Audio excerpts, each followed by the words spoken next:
तो हेलो दोस्तों, कैसे हैं आप सभी। स्वागत है आपका हमारे आज की इस नई वीडियो में, जहां हम पढ़ेंगे पास्ट परफेक्ट टेंस। पिछली वीडियो में हमने बात करी थी पास्ट कॉन्टिन्यूअस टेंस के बारे में, और इस वीडियो में पढ़ेंगे पास्ट परफेक्ट टेंस। तो मैं हूं आपका द अननोन टीचर। तो चलिए शुरू करते हैं। हम बेसिक्स से स्टार्ट करेंगे और जाएंगे सीधा उनके एप्लीकेशंस तक। एक एक करके सब समझेंगे। तो चलिए शुरू करते हैं। तो देखिए, पास्ट परफेक्ट टेंस किसी भी सेंटेंस के अगर अंत में, किसी भी वाक्य के अंत में अगर चुका था,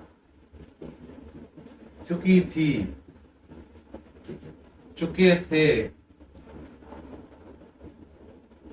या ये थे,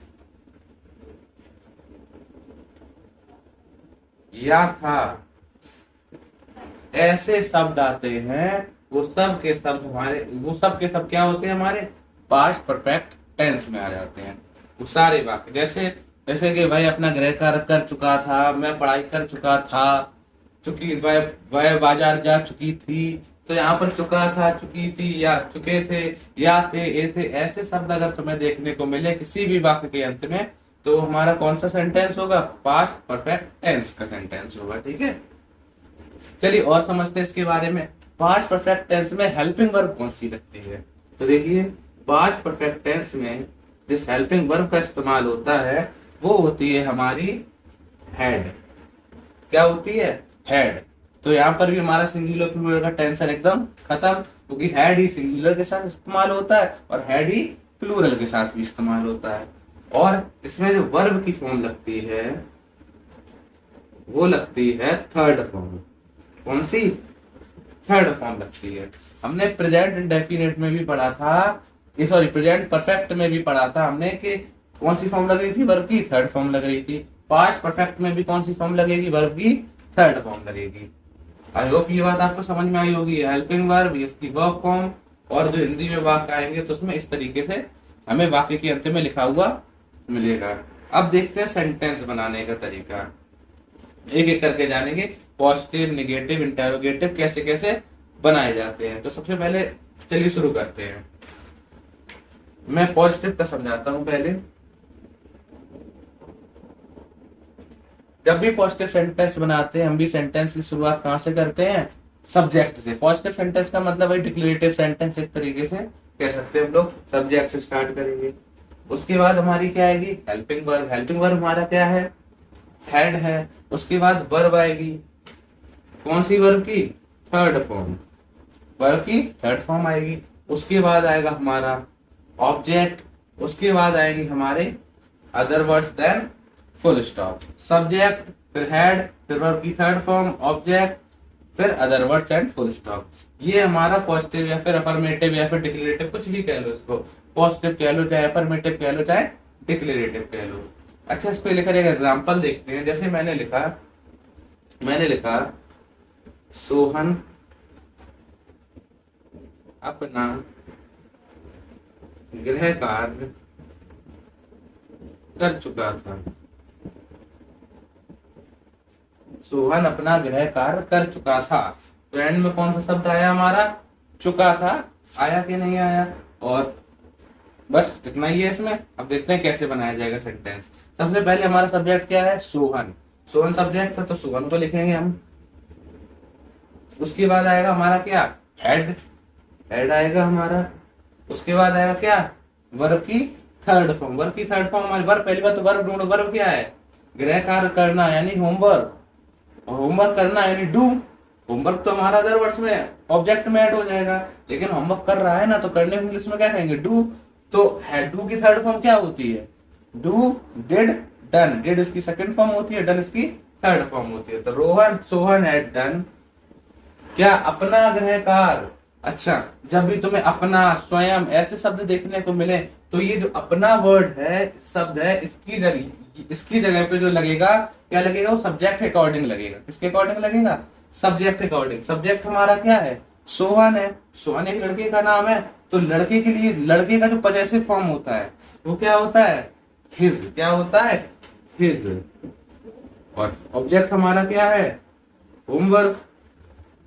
ठीक है, तो Sovan had done his homework. His किस लिए लगा है, अपना के लिए लगा है। चलिए मैं यहाँ पर एक बना देता हूँ ब्रैकेट आपके लिए। जैसे किसी लड़के का नाम लिखा है तो उसके लिए ही होगा, तो ही का जो पॉजेसिव फॉर्म होता है वो होता है हिज, और ऑब्जेक्टिव फॉर्म होता है वो होता है हिम। ये सब्जेक्टिव फॉर्म है इसका, ये इसका पॉजेसिव फॉर्म है, और ये इसका ऑब्जेक्टिव फॉर्म है। ठीक है, आप लोग देख इसे नोट कर लीजिएगा। ये सब्जेक्ट में लगाते हैं, जब भी पॉजेसिव की बात आती है तो इसका यूज करते हैं, ये पॉजेसिव एडजेक्टिव होता है हमारा, और ऑब्जेक्टिव हम हिम लगाते हैं जब भी हमें कोई भी मेल का नेम अगर ऑब्जेक्ट में देखने को मिलेगा तो उसके लिए क्या लगाएंगे, हिम लगाएंगे। तो इसी तरीके से लड़की के लिए सी लगाते हैं, पॉजेसिव फॉर्म में हो जाएगा हर, ऑब्जेक्ट में भी हर। ठीक है, और इसी तरीके से इट में देखेंगे तो इट का जो पॉजेसिव फॉर्म होता है वो होता है इट्स। क्या होता है, इट्स, और ऑब्जेक्ट में भी क्या आ जाता है, इट आ जाता है। यू, यू का पॉजेसिव फॉर्म क्या होता है, योर होता है, और ऑब्जेक्टिव फॉर्म क्या होता है, यू ही होता है। उसके बाद हम देखते हैं जैसे कि दे का पॉजेसिव फॉर्म देयर होता है, ऑब्जेक्टिव फॉर्म देम होता है। उसके बाद अगर हम देखें वी का पॉजेसिव फॉर्म अवर होता है, ऑब्जेक्टिव फॉर्म अस होता है। आई का देखें तो आई का पॉजेसिव फॉर्म माई होता है, ऑब्जेक्टिव फॉर्म मी होता है। ठीक है, ये सबका पॉजेसिव और ऑब्जेक्टिव फॉर्म मैंने लिख लिया, इसको नोट करेंगे आप लोग। ठीक है, तो सोवन एक लड़के का नाम था, इसके लिए हमने क्या लगाया पॉजेसिव फॉर्म में, हिज लगाया। तो Sovan had done his homework. ये हमारा सेंटेंस कंप्लीट हुआ पॉजिटिव का। अब देखते हैं नेगेटिव का सेंटेंस, इसी में लिखेंगे हम एक नेगेटिव का सेंटेंस बनाने का तरीका। सबसे पहले नेगेटिव सेंटेंस बनाने के लिए क्या करेंगे, सब्जेक्ट का यूज करेंगे, फिर हम क्या लगाएंगे, हेड लगाएंगे। उसके बाद हमारा नेगेटिव सेंटेंस है तो नॉट आ जाएगा। उसके बाद वर्ब की थर्ड फॉर्म परमानेंट लगेगी। उसके बाद ऑब्जेक्ट है हमारा, देन अदर वर्ड्स, उसके बाद फुल स्टॉप। समझ में आया नेगेटिव वाला। अब देखो इसको सेंटेंस बनाने का तरीका, समझ में ना आया हो तो रिवाइंड कर लेना वीडियो। ठीक है, ओके। नेगेटिव का सेंटेंस समझते हैं। जैसे मैंने लिखा, इसमें भी मैं पॉजेसिव फॉर्म में लिखूंगा। ठीक है, जैसे मैं लिखूंगा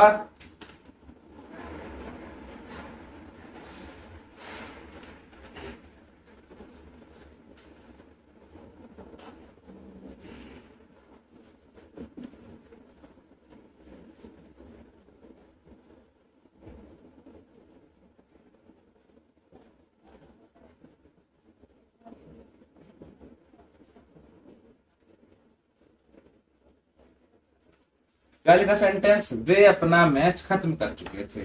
ठीक है, सेंटेंस सॉरी नेगेटिव है, वे अपना मैच खत्म, एक सेकंड रुकना, वे अपना मैच खत्म नहीं कर चुके थे, नहीं कर चुके थे, क्योंकि नेगेटिव सेंटेंस है। तो वे के लिए हम क्या लगाएंगे, दे लगाएंगे। वे के लिए क्या लगाएंगे हम, दे लगाएंगे। उसके बाद हमारा क्या आएगा, हेड आएगा, हेड लगाया हमने। उसके बाद नेगेटिव है तो नॉट लगाएंगे हम लोग। उसके बाद वर्ब हमारी क्या है, खत्म करना। क्या है, खत्म करना, यानी फिनिश। और फिनिश की थर्ड फॉर्म क्या हो जाएगी, finish, finished, finished. Third form क्या हो जाएगी, फिनिश्ड। तो दे हैड नॉट फिनिश्ड। उसके बाद ऑब्जेक्ट हमारा क्या है, मैच। लेकिन कैसा मैच, अपना मैच। किनकी बात हो रही है, उनकी। वे का हमने क्या बताया, पॉजेसिव फॉर्म। दे का, वे के लिए दे, और दे का देयर। तो they had not finished their क्या, मैच, हमारा ऑब्जेक्ट। वे अपना मैच खत्म नहीं कर चुके थे, तो they had not finished their match. समझ में आया नेगेटिव सेंटेंस बनाने का तरीका यहाँ पर। ठीक है, ये था इसका पॉजिटिव फॉर्म, ये था इसका नेगेटिव फॉर्म, ये थे इसके सारे सब्जेक्टिव, पॉजेसिव, एडजेक्टिव और ऑब्जेक्टिव फॉर्म में कैसे इनका यूज किया जाता है। ठीक है, तो इसको आप नोट करेंगे और इसको करेंगे रेज। अब जानेंगे इंटरोगेटिव सेंटेंस के बारे में। तो चलिए अब देखते हैं कि कैसे हम इंटरोगेटिव सेंटेंस को बनाते हैं। ठीक है, उनके बारे में समझेंगे। पहले तो उनको बनाने का तरीका देखते हैं। सबसे पहले मैंने बता दिया आपको कि इंटरोगेटिव कितने टाइप से बनाए जाते हैं, दो टाइप से। कौन कौन से, एक वो जिसमें क्या शब्द सेंटेंस की शुरुआत में आता है, एक वो जिसमें क्या, क्यों, कैसे, कब, ये शब्द कहाँ आते हैं, सेंटेंस के बीचों बीच आते हैं। इंग्लिश में बोले तो WH वर्ड जो सेंटेंस की शुरुआत में आते हैं, एक इस टाइप के होते हैं। दूसरे वो जिनके WH वर्ड सेंटेंस के बीचों बीच आते हैं। चलो दोनों को समझेंगे कि करके। सबसे पहले देखेंगे वो जिसमें क्या शब्द सेंटेंस की शुरुआत में देखने को मिलेगा।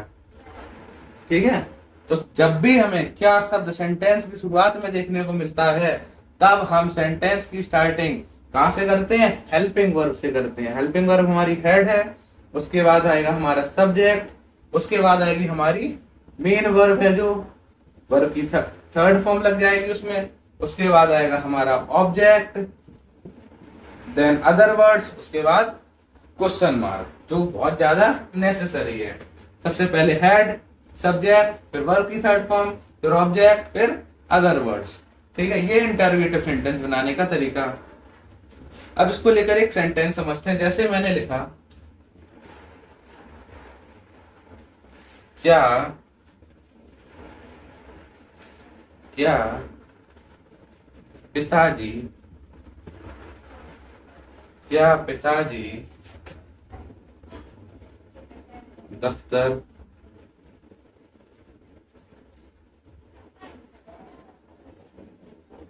गए थे? क्या सेंटेंस लिखा है? क्या पिताजी दफ्तर गए थे। इसमें क्या शब्द कहाँ आया है? सेंटेंस की शुरुआत में आया है। और गए थे, ऑब्जेक्ट हमारा ये थे। कौन सा सेंटेंस? Past perfect tense. तो जब भी हमने बताया क्या शब्द सेंटेंस की शुरुआत में आए, तो कहां से स्टार्ट करेंगे? Helping verb. हेल्पिंग वर्ब हमारी क्या है? हेड है। तो सबसे पहले लिखेंगे हेड, उसके बाद हमारा सब्जेक्ट कौन है? पिताजी है, तो हेड फादर, फादर जी। उसके बाद वर्ब, वर्ब की थर्ड फॉर्म हमारी क्या हो जाएगी? गए। पहले तो वर्ब वर्ब ढूंढो। वर्ब हमारी क्या है? वर्ब है हमारा जाना। जाने को इंग्लिश में क्या कहते हैं? गो। और गो की थर्ड फॉर्म क्या हो जाएगी? गो, वेंट, गॉन। वेंट इसकी सेकंड फॉर्म और गॉन इसकी थर्ड फॉर्म। तो हैड फादर गॉन, कहां पर गए हैं? दफ्तर। ऑब्जेक्ट हमारा क्या है? दफ्तर गए हैं। और दफ्तर के लिए क्या लगाते हैं हम लोग? टू। पहले तो जाएंगे तो उसके लिए टू लगाएंगे। तो हैड फादर गॉन टू, उसके बाद कहां गए? दफ्तर यानी office. Then question mark most necessary. क्या पिताजी दफ्तर गए थे? Had father gone to office या गॉन टू द ऑफिस। तो एक पर्टिकुलर ऑफिस जा रहे हैं। ये आर्टिकल मैं आपको बाद में समझाऊंगा। आर्टिकल का मैं एक नया टॉपिक लेकर आऊंगा जिसमें मैं आपको समझाऊंगा सारे आर्टिकल के बारे में। जब हमारी सारे सेंटेंस टेंस खत्म हो जाएंगे, उसके बाद में active, passive, indirect, direct, indirect, उसके बाद मैं आर्टिकल की सीरीज जरूर लाऊंगा, जिसमें सीरीज तो नहीं आएगी, एक तो वीडियोस आएंगी जिसमें मैं सारे आर्टिकल को आपको समझाऊंगा। तो अभी तो टेंस पे आते हैं वापस। इंटरोगेटिव सेंटेंस का ए पार्ट ऐसे बनाया जाता है। अब जानते हैं वो सेंटेंस जिसमें WH वर्ड सेंटेंस के बीचों बीच आए। चलिए, जब भी WH वर्ड सेंटेंस के बीचों बीच आता है, यानी क्या, क्यों, कब, कैसे, ऐसे शब्द सेंटेंस के बीचों बीच आए, तो हम इन्हीं सेंटेंस से, इन्हीं वर्ड से ही सेंटेंस की शुरुआत करते हैं। सबसे पहले लगाएंगे WH वर्ड, उसके बाद लगेगा हमारा हेड जो हमारा गिवन है इसमें पास्ट परफेक्ट टेंस में, उसके बाद हमारा सब्जेक्ट, उसके बाद हम आएगा वर्ब, वर्ब की कौन सी फॉर्म? थर्ड फॉर्म, उसके बाद आएगा हमारा ऑब्जेक्ट, देन आएगा अदर वर्ड, उसके बाद क्वेश्चन मार्क। ये है WH वर्ड जब सेंटेंस के बीचों बीच आते हैं तब। जैसे मैं एक सेंटेंस यहां पर लिखता हूं, बच्चे बच्चे विद्यालय कब गए थे। क्या सेंटेंस लिखा है? बच्चे विद्यालय कब गए थे। विद्यालय सही लिखा है। विद्यालय लिखने के दो तरीके होते हैं, विद्यालय लिखने का तरीका ये भी होता है, तो ये गलत मत समझना, दोनों ही सही है। विद्यालय, विद्यालय दोनों ठीक है। तो बच्चे विद्यालय कब गए थे, तो सेंटेंस हमारे यही है। तो उसको क्या, कब शब्द कहाँ आया है? WH वर्ड सेंटेंस के बीचों बीच आया है। उसके बाद हमारा ये थे शब्द आया है, तो और क्वेश्चन मार्क है। ठीक है, तो सबसे पहले कहां से स्टार्ट करेंगे? कब से स्टार्ट करेंगे। कब को इंग्लिश में क्या कहते हैं? व्हेन। क्या कहते हैं? व्हेन कहते हैं। उसके बाद हमारा क्या आएगा? हेड आएगा। क्या आएगा? हेड आएगा। उसके बाद आएगा सब्जेक्ट। सब्जेक्ट हमारा क्या है? बच्चे, कई सारे हैं, तो व्हेन हेड। अच्छा विद्यालय, तो चिल्ड्रन कह दो, तुम चाहे स्टूडेंट कह दो, मैं चिल्ड्रन लिख दे रहा हूँ यहाँ पर। When head children. जाने को इंग्लिश में क्या कहेंगे? गो, तो गो का थर्ड फॉर्म गॉन, कहा? विद्यालय, to the school. And then most important question mark. तो when had children gone to the school, मतलब बच्चे विद्यालय कब गए थे। तो सेंटेंस यहाँ पर ही समझ में आया इंटेरोगेटिव बनाने का तरीका आपको। ये था इसका वो चीज जिसमें क्या शब्द पहले आएगा, ये वो जिसमें क्या क्यों कब शब्द कहाँ आएंगे, सेंटेंस के बीचों बीच आएंगे। इसको आप नोट करेंगे और मैं इसको रेज करूंगा। आप जानते हैं इनके एप्लीकेशन के बारे में। आपको ये समझ में आया, अगर ना आया हो तो कमेंट कीजिएगा कमेंट सेक्शन में, मैं इसको दोबारा समझाऊंगा आपको। अभी तो एप्लीकेशन में बढ़ते हैं, इसको करेंगे रेज हम। तो चलिए अब देखते हैं पास्ट परफेक्ट टेंस के एप्लीकेशंस को।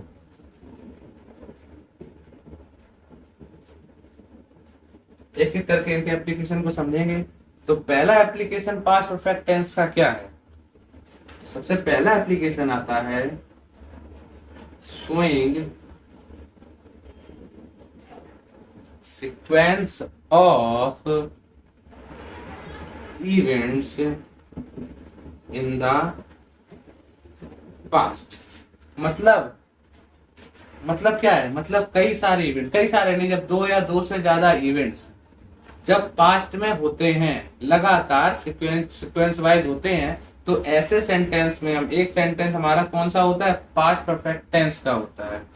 अच्छा मैंने ये एक सेंटेंस क्यों बोला, जैसे मैं एग्जांपल लिखता हूं यहाँ पर एक, अभी आपको समझ में आया। जैसे मैंने बोला एक सेंटेंस के example, after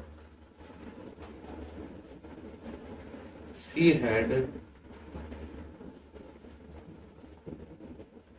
finished her homework, she went to bed। क्या लिखा है, काफी बड़ा सेंटेंस है, आप ध्यान दीजिएगा। क्या लिखा है, after she had finished her homework. पहली बात तो देखो सी था, सी के लिए हमने क्या लगाया, हर लगाया है, ठीक है। तो after she had finished her homework she went to bed.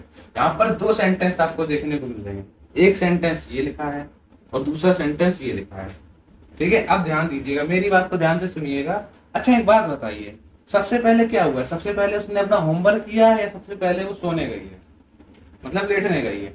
तो सबसे पहले वो क्या किया उसने, सबसे पहले उसने अपना होमवर्क किया है। After she had finished her homework मतलब अपना होमवर्क करने के बाद शी वेंट टू बेड, वह मतलब लेटने या सोने गई है। तो सबसे पहले उसने होमवर्क किया है ना। तो जब भी पास्ट ऑफ द पास्ट, मतलब दोनों इवेंट पास्ट किए हैं, ये भी पास्ट में हुआ है, ये भी पास्ट में हुआ है, लेकिन जो काम पहले हुआ है पास्ट ऑफ द पास्ट, इस पास्ट के पहले ये वाला पास्ट का, मतलब इस वाले एक्शन के पहले ये वाला एक्शन हुआ है। तो जब भी ऐसे सेंटेंस आते हैं तो जो पुराना वाला सेंटेंस यानी पहले वाला जो वर्क होता है, उस सेंटेंस को हम बनाते हैं पास्ट परफेक्ट टेंस में। किसमें बनाते हैं, पास्ट परफेक्ट टेंस में। और जो उसके बाद इवेंट होता है, उस इवेंट को हम बनाते हैं पास्ट इंडेफिनिट टेंस में। ये बात ध्यान रखना, जब भी पास्ट ऑफ द पास्ट की बात आएगी तो हम कौन से सेंटेंस का लगाएंगे, इस्तेमाल करेंगे, पास्ट परफेक्ट टेंस का इस्तेमाल करेंगे। इसके बाद उसका एक्चुअली मेरी छत के ऊपर से एक एरोप्लेन जा रहा है, इस वजह से आवाज नहीं आ रही है।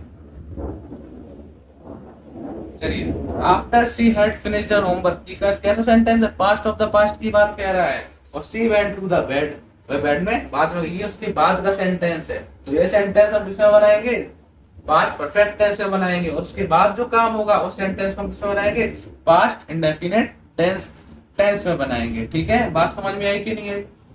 ये था सीक्वेंस में जब इवेंट होते हैं तब। इसका पहला एप्लीकेशन था और मोस्ट इंपॉर्टेंट एप्लीकेशन था। ऐसे सवाल बहुत पूछे जाते हैं आपके कॉम्पिटिटिव एग्जाम्स में, तो उसको ध्यान दीजिएगा। ठीक है, अब आते हैं इसके सेकंड एप्लीकेशन में। ठीक है, इसका सेकंड एप्लीकेशन क्या कहता है, प्रोवाइडिंग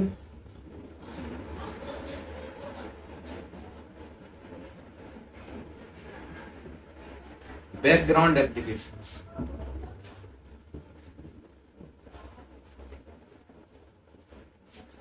जब भी हमें बैकग्राउंड एप्लीकेशन मिल रही होती है किसी भी सेंटेंस के जरिए, तो ऐसे सेंटेंस को हम किसमें बनाते हैं, पास्ट परफेक्ट टेंस में बनाते हैं। अच्छा, बैकग्राउंड एप्लीकेशन मतलब किसी चीज की वजह, जैसे मतलब कोई चीज अगर तुम्हें देखने को मिल रही है अभी कि मतलब ऐसा ऐसा हुआ है, लेकिन उसके पीछे का कारण अगर देखने को पता पड़ता है, तो ऐसे सेंटेंस किसमें होते हैं, पास्ट में होते हैं। जैसे मैं एग्जाम्पल लिखूंगा,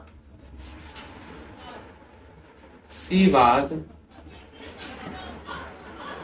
upset because she had lost her phone. क्या लिखा है सेंटेंस? शी वाज अपसेट, वह अपसेट थी, बिकॉज क्योंकि she had lost her phone, उसने अपना फोन खो दिया है, खो दिया था। तो देखो वह अभी अपसेट दिख रही थी, थोड़ी देर पहले मैं उसे देख रहा था, वो कैसी दिख रही थी? अपसेट दिख रही थी। क्यों दिख रही थी? क्योंकि उसका फोन खो गया है। तो मतलब अपसेट क्यों दिख रही थी? क्योंकि उसका फोन खो गया था। ये भी क्या है? एक बैकग्राउंड एप्लीकेशन, बैकग्राउंड एक हमें इवेंट देखने को मिल रहा है कि नहीं मिल रहा है? यहाँ पर मैंने क्या लिख दिया? बैकग्राउंड एप्लीकेशन नहीं होगा, बैकग्राउंड इंफॉर्मेशन होगा, सॉरी इंफॉर्मेशन। इंफॉर्मेशन मतलब जब हमें बैकग्राउंड इंफॉर्मेशन मिलती है तब हम किसकी बात करते हैं, किस सेंटेंस का यूज करते हैं? पास्ट परफेक्ट टेंस का। अगर आप ध्यान दोगे तो पहला वाला जो हमने एप्लीकेशन बताया था उसी से रिलेटेड ये वाला भी एप्लीकेशन है। देखो सी वाज अपसेट, वह अपसेट थी, तो अपसेट बाद में होगी ना, पहले क्या हुआ था? पहले फोन चोरी हुआ था। तो ये इससे रिलेट कर रहा कि नहीं कर रहा ये एप्लीकेशन, उसको ध्यान रखिएगा, ठीक है। अब आते हैं इसके तीसरे एप्लीकेशन की तरफ। तीसरा एप्लीकेशन कहता है, तीसरा application in reported speech. In reported speech यानी डायरेक्ट इनडायरेक्ट की बात आ गई। अभी हो सकता है आपको थोड़ा कम समझ में आए, लेकिन मैं एक एग्जांपल अभी बता दे रहा हूँ। जब डायरेक्ट इनडायरेक्ट में पढ़ाऊंगा तब ये चीज आपको अच्छे समझ में आएगी। जैसे मैं एक एग्जांपल लिखता हूँ उसका नीचे एप्लीकेशन का, जिसका मैंने एग्जांपल लिखा है। He said he had finished. He said he has finished his homework. क्या सेंटेंस है? He said he had finished his homework. उसने कहा कि वह अपना गृह कार्य कर चुका था, ठीक है। अब यहाँ पर देखो, जब भी डायरेक्ट में हुआ होगा तब ये सेंटेंस हमें पास्ट इंडेफिनिट में मिला होगा। जब हमने इसको किस में कन्वर्ट किया? जब हमने इसको किसमें कन्वर्ट किया? इनडायरेक्ट में कन्वर्ट किया, तभी किसमें कन्वर्ट हो गया? पास्ट परफेक्ट टेंस में। ये जब आपको रिपोर्टेड स्पीच पढ़ाऊंगा तब अच्छी समझ में आएगा। अभी के लिए एक एप्लीकेशन मान के चल रहा हूं। अब देखते इसका चौथा एप्लीकेशन कौन सा है। With conditional sentences. जब भी कंडीशनल सेंटेंसेस की बात आएगी उन सेंटेंस में हम पास्ट परफेक्ट टेंस का यूज करते हैं। अच्छा, कंडीशनल सेंटेंस कैसे? जिसमें कोई कंडीशन दी गई होगी। कंडीशन में क्या लगाते हैं? इफ क्लॉज का यूज किया जाता है। जब भी कंडीशन मतलब अगर ये काम हो जाता, अगर वो काम हो जाता, तो ये कंडीशन है ना एक चीज। तो जब भी कंडीशन की बात आएगी तो हम इफ का यूज करेंगे। जैसे मैं एग्जांपल लिखता हूं, इफ आई हैड स्टडीड, ये वाला एप्लीकेशन भी इससे मैच करेगा, ध्यान से देखिएगा। If I had studied harder I would have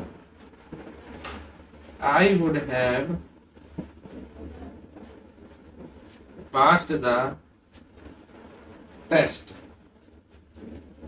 तो क्या सेंटेंस लिखा, क्या सेंटेंस है?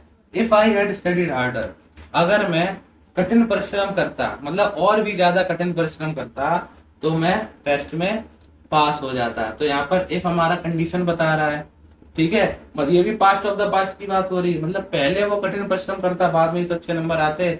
यही नहीं, फेल हो गए, फेल तो नहीं हो गए, नंबर कम आए हैं, ठीक है। If I had studied harder I would have passed the exam, pass कर लेते, ठीक है। तो सेंटेंस समझ में आया कंडीशनल वाला कि नहीं आया? आई होप समझ में आ गया होगा। नहीं आया होगा तो मैं कमेंट करना, मैं इसके बारे में बताऊंगा आपको। ये था इसका कंडीशनल सेंटेंस। तो इसी के साथ हम खत्म करते हैं इस वीडियो को। ये थे पास्ट परफेक्ट टेंस के एप्लीकेशन। तो चलिए अब मिलते हैं अगली वीडियो में।